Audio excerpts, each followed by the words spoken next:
Hindi rin daw totoo ang sinabi ni Revilla sa kanyang privilege speech kahapon na nagmakaawa siya para ma-impeach si Corona.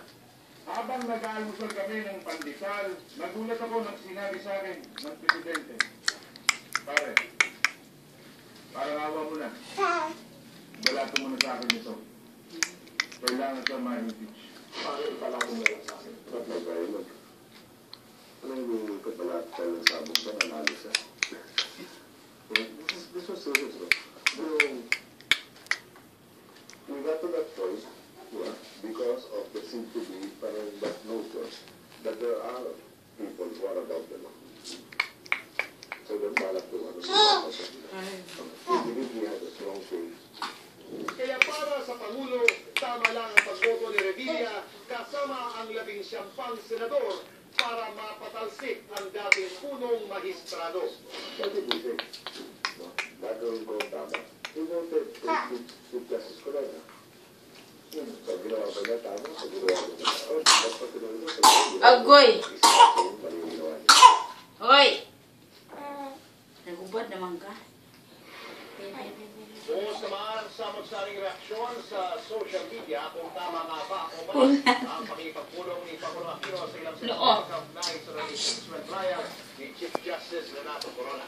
Sa Manila Facebook at Twitter, sabi ni DM La Chica, mali daw, saan pa raw at nagkaroon ng pagkilinis kung dadaanin din naman sa istorya. Sapat naman ni Walter Beniga, tama ang gawin. Wala po siyang nakikita mali sa pakikipagpulong ng Pangulo, lalo't ang impeachment trial ay isang political process. Matapang na sagot naman ni Nabong Frederick, Maria ginawa ni Pinoy, kurado sa impeachment trial ang kinausap niya. Kaya kahit isinayma ng Pangulo, hindi mayayis na napahira na ng influensya ng Pangulo ang mga hatol na mga ito. Ang sabi naman ni Ronald Reyes, kinausap man o hindi ni Pinoy ang mga senador. Huli sila pa rin naman ang magdidesisyon at hindi si Pinoy. Dismayado si Seth Free del Rosario dahil sa inilihim sa publiko ang pagpapulong ng ilang senador at ng Pangulo.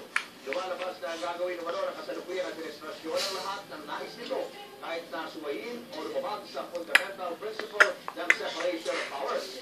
Dagdag pa niya, if this is not dirty politics, then I don't know what it is. Sabi naman ni Tony Parafina, mali daw ito, dapat daw respeto ni Pinoy kung ano man ang magiging desisyon ng mga senador kaugnay ng trial ni CJ Corona. Gidi!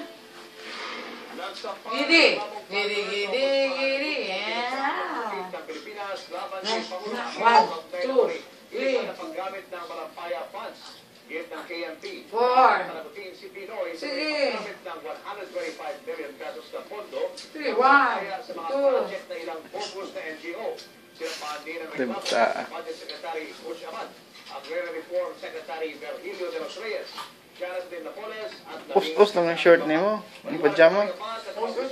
Galing ka na kinalaman sa issue ng 2009 pa ang kaso sa mga Malampaya funds. Tumangginabang sumagot ang Malacanang hanggat hindi mo na nakikita ang reklamo. Ito na ang pangalawang flag na complaint na inihain ng KMP laban kay Pinoy.